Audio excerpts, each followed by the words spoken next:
I'm Phil Moeller. Thanks for spending a few minutes with me today. So, in addition to sort of the basic pathways that you have to choose, there are a couple of other situations I wanted to review that affect a lot of people based on the reader questions that I deal with. The first one involves what's called COBRA.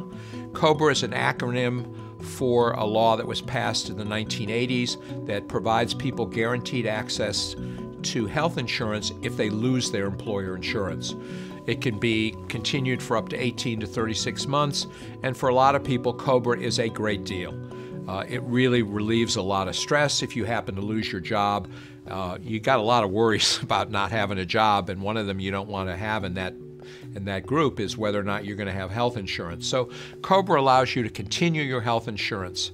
However, for people who are nearing age 65, there's a wrinkle in the COBRA rules that a lot of people don't understand, and that is that if you're on COBRA and you turn 65, COBRA will cease providing primary insurance coverage to you and will become a secondary provider of insurance coverage. A lot of people don't know this and assume that COBRA is going to be their primary insurer, and because they have COBRA, they further assume that they don't need Medicare at 65. They fail to enroll in Medicare, and in that situation, they could face a really unpleasant surprise if they have a big medical expense and they file a claim only to learn that COBRA is only going to be secondary coverage. It's not going to provide primary coverage.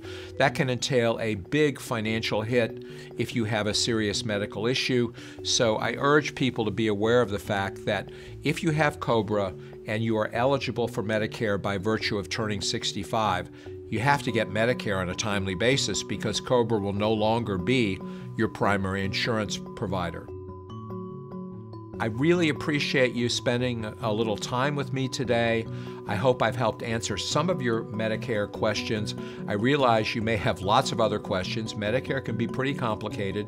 MedicareMadeClear.com provides lots of answers to your basic questions. So if you still have them, I urge you to go there and see if you can get the answers you need. Thanks again for spending time with me today.